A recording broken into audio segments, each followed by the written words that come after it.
Right, welcome everybody.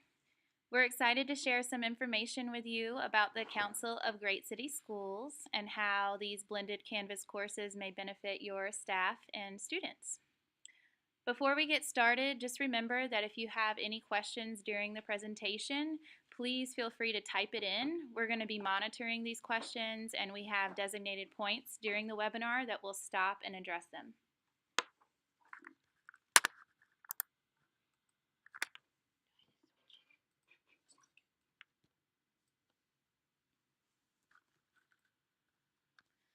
All right, so thank you for joining us.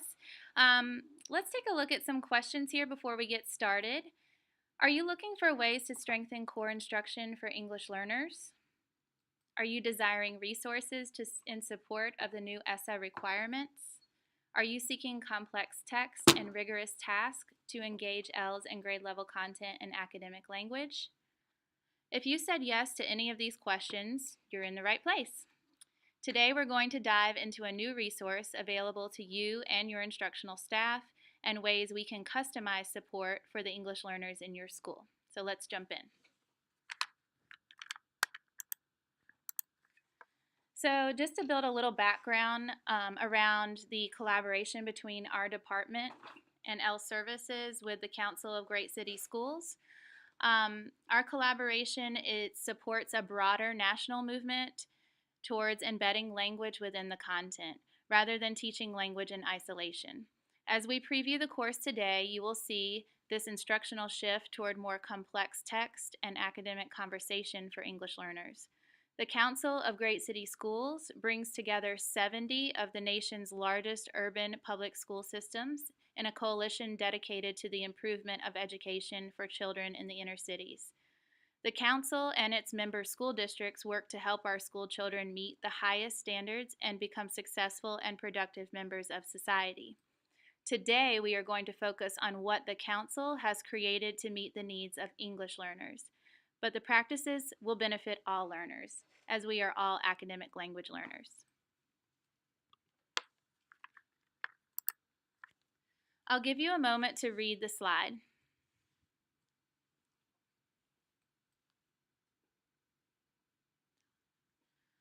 As you can see, the focus of this work aligns with the work of our instructional leadership teams, ILT, over the last 3 years, as we moved from complex text to academic discourse, and now in year 3 where we are having a focus more on writing. While the course was designed for English learners at the forefront, the overall philosophy supports academic language growth for all students.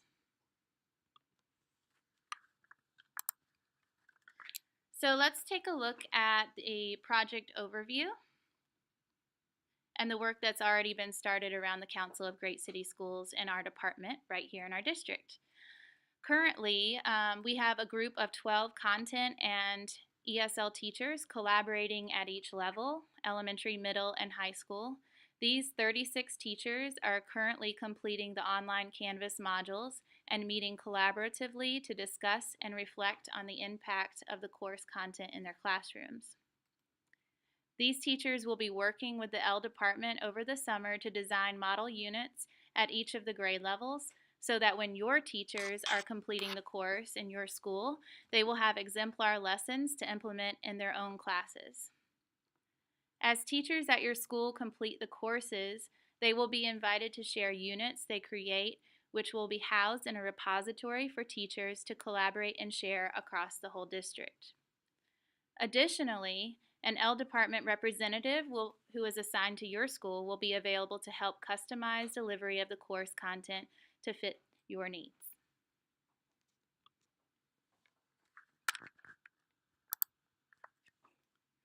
All right, so just to talk about our goals for the webinar today, we've already done the project overview. And after today's webinar, you will have the option to select the math or ELA course or both, depending on the needs of your school or teams. We'll take a moment today to peek into each of these courses, but as we're going through these components today, keep in mind how these components might align or connect with school-based programs that are already in place in your building.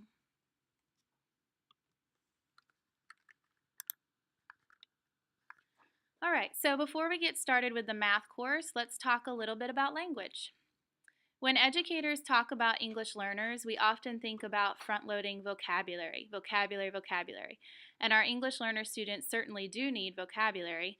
However, as this graphic from WIDA helps us to see, the vocabulary is just one component of language that students need to communicate in the content area and for real-life purposes. In addition to teaching words and phrases, we need to draw attention to the language structures that students need to communicate effectively. This might be attention to grammatical structures or formulaic expressions that help students to build something with their language. Ultimately, we want to push our students towards the discourse level so that they are able to build arguments or explain their thinking in all of the content areas. The brick metaphor that you see here illustrates how we can layer in supports so that students are able to extend their discourse with complex language structures as they acquire a new language. All right, so as we said, we would kind of pause and address some questions if we received any, but I don't think we've received any questions so far. Any questions out there?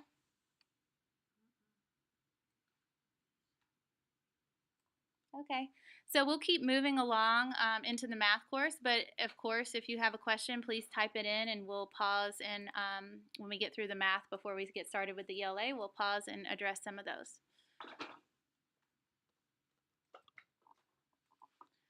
All right, so let's move into the math course. All right, so as our students navigate math content, they are increasingly met with complex language demands. Let's look at the features of academic language referenced earlier with the brick house metaphor and how this applies to the math content area. Here's a snippet of a word problem that we worked through with the council teacher group that we mentioned earlier. Take a moment to preview this problem and think about the language demands at the word phrase, sentence, and discourse levels.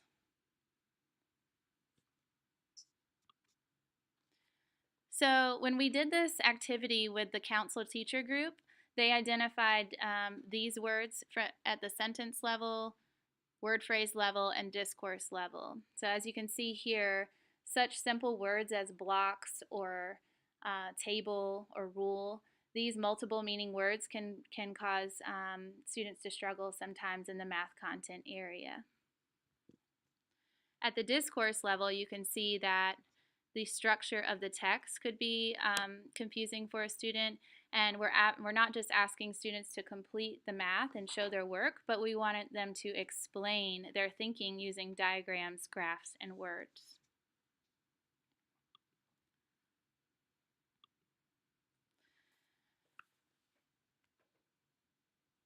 These are the words that the Council of Great City Schools pulled out as possible challenges for English learner students. Often we think about vocabulary students will struggle with, but as the third column shows, students will need whole language structures to discuss math concepts and explain their thinking. We're no longer just asking students to solve problems and show their work. We're pushing them to explain their thinking in conversations and transfer it into writing. Let's take a quick look at a video from the course to give you a glimpse at what this academic discourse might look like in the math classroom.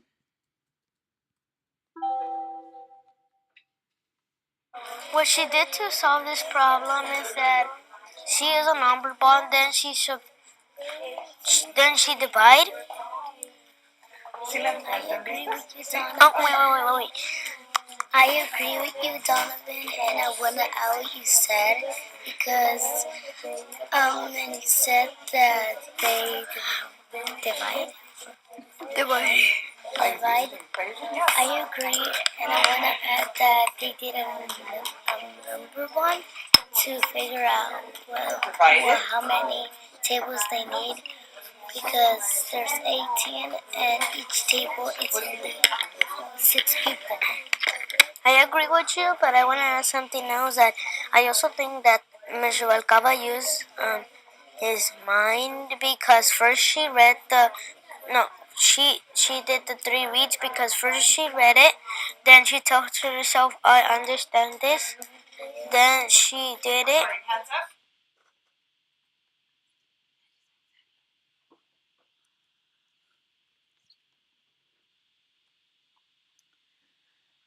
Okay, so you were just able to catch a little glimpse of one of the videos that was inside the actual Canvas course. And just to let you know that a lot of most all the videos within the council's Canvas are very short and engaging videos, very quality. So the students that we just listened to, it sounded like they were recounting what the problem that the teacher had just solved in front of the class, and so they're retelling in math. And when you recount or retell, as language teachers, we know that this looks different in all content areas. But it was very clear that the teacher used sentence starters, illustrations, and peer support to get to that level of interaction. The language targets that we see here on the screen, where they combine language function with the content and supports, are a feature of WIDA that fits into the components of the Council's course. And we believe this will be beneficial for teachers of ELS. In addition to quality videos and ideas on how to support student interaction and instructional moves for teachers, the Council also provides downloadable resources for teachers to print and use. This is just one example of a poster used to support academic discourse.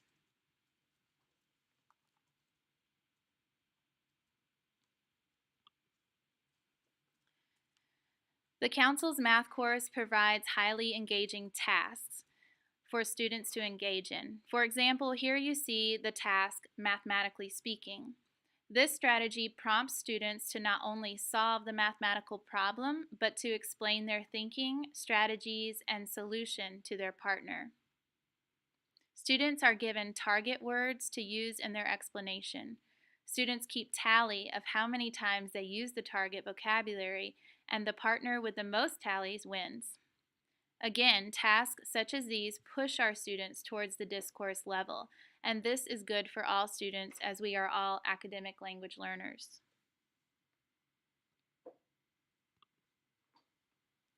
These tasks presented by the Council's Canvas course can be easily inserted into a lesson plan template to prepare the learner, provide opportunities for interaction with the text, and extend understanding. Our department is working on the design of a language-focused lesson plan template that draws attention to the language demands of the standards and supports to increase engagement for all students. Okay, so we had a question come in that refers to newcomers. It says, when you talk about engaging ELS, does this include newcomers who often do not understand any of the language? And so our answer to that would be yes. This course definitely includes newcomers. It will help newcomers participate alongside the native English speakers in their class and expose them to the use of the language. So I believe this course and all of us here today have gone through this course, and as many years as we've been working with English learners, it has definitely had an impact on all of us. And yeah, so definitely it would hit all levels, novice, intermediate, and advanced. So another question just came in. It says, can you explain the hand stacking that the kids were using in the video? I believe this was just one of the tactics or strategies that the teacher uses in the video that was actually used in the course, on how to build on each other's ideas and clarify with each other. I would love to see what anchor charts she had hanging on the walls in her rooms and stuff, but I believe these were just talk moves that the teacher had built up through ritual routine with the class. So another person asked about when will you have access to the courses, and you should have access as of today.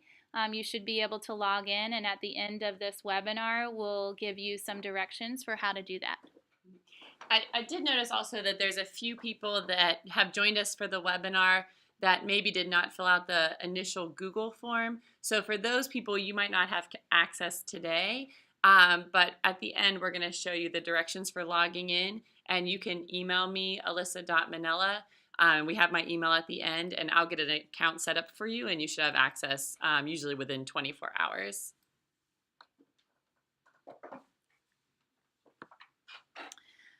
All right, thank you. Just remember to keep posting your questions, and we're going to move on with the ELA portion.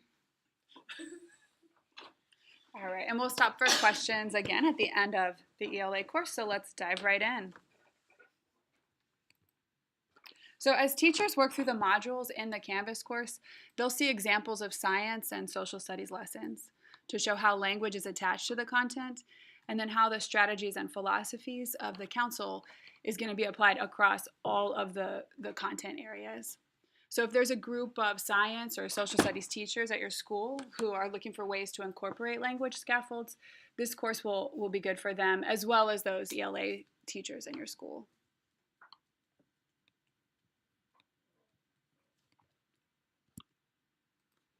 All right, so this is Marian Cucciara. She's one of the developers of these courses, and she's going to give us an overview of the ELA course. Thanks, Marian.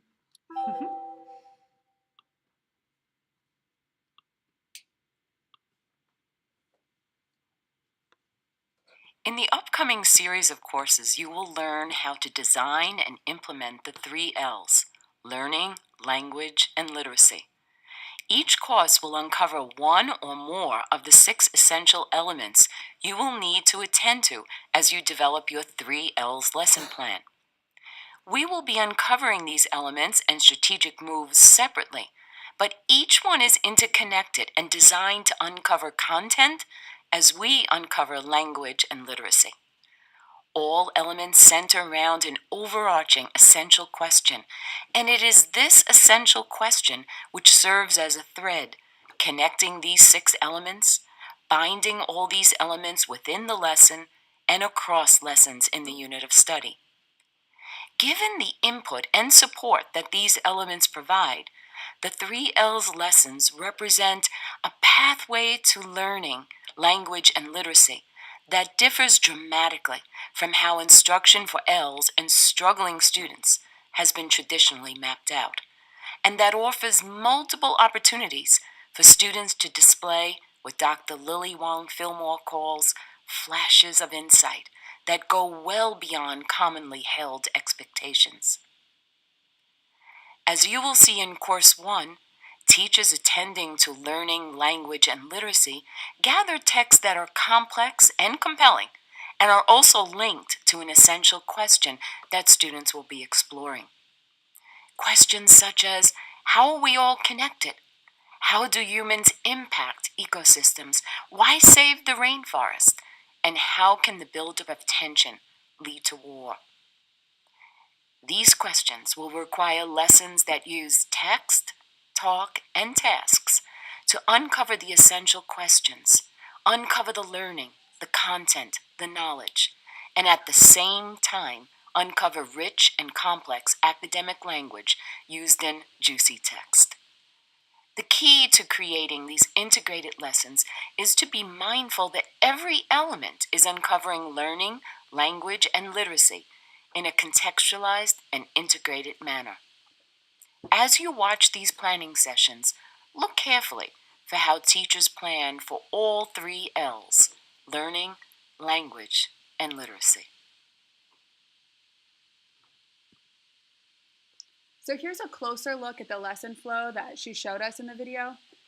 Each of the course modules will take teachers through each of these lesson components, and this is going to give scaffolds to support students in accessing language while they're interacting with complex texts and while they're participating in academic discussions. So as teachers complete each module, they'll have the opportunity to apply each component in their instruction and then reflect alongside the other teachers in their learning teams, planning teams, and learning teams. So we'll take a look at a video. I hope this one's very short, and this video shows us a student who is applying the wordplay in her writing. It's not them, it's her. Yep.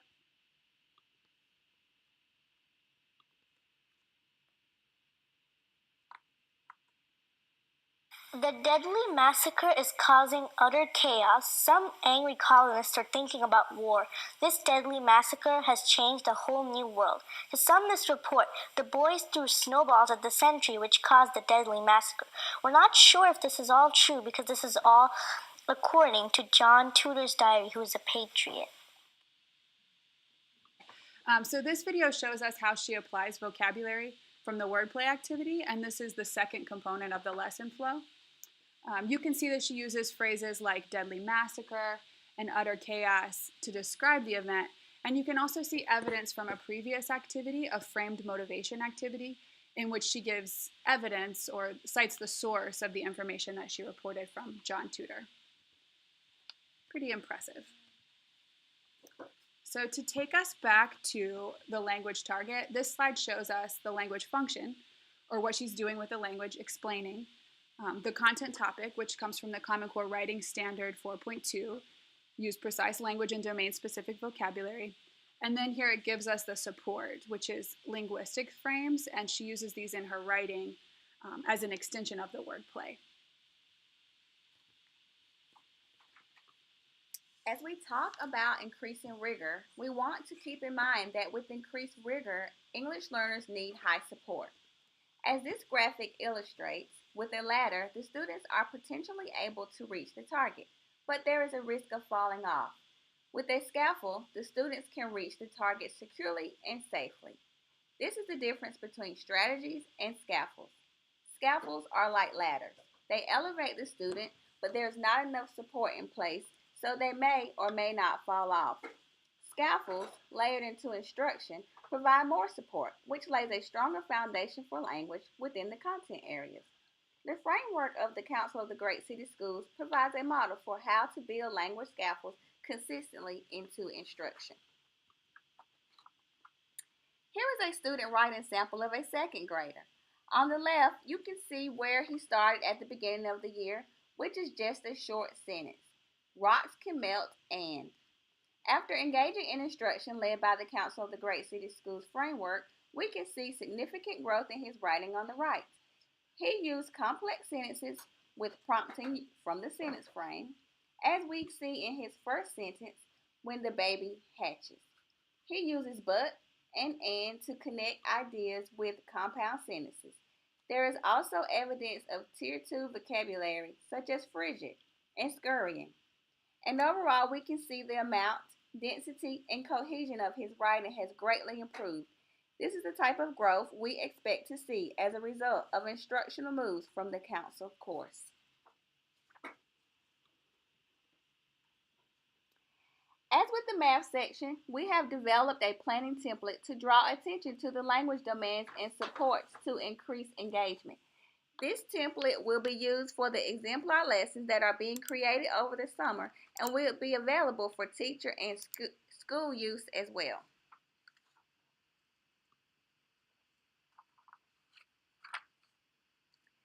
Now that you have listened to a brief explanation of both the English Language Arts and Math Canvas course offerings, we would like to highlight that this PD supports Teacher Evaluation Standards 2 and 4, in which teachers establish a respectful environment for a diverse population. The courses also support the facilitation of learning for students, and perhaps more importantly, it is aligned with CMS core belief that all students are provided with the opportunity to perform to the fullest potential, giving all students access to a well-rounded, rigorous curriculum that is research-based and data-driven. Each of you should have access to both the Math and ELA Course 1 in the Council's Canvas. Please continue to familiarize yourself with the courses and decide if you are interested in Math, English Language Arts, or both. Once you have finished Course 1 and decided as a leadership team which course or courses you would like to facilitate at your school, contact us. We will schedule a time to visit your school, discuss details, and create a timeline for implementation to meet the needs of your teachers and students.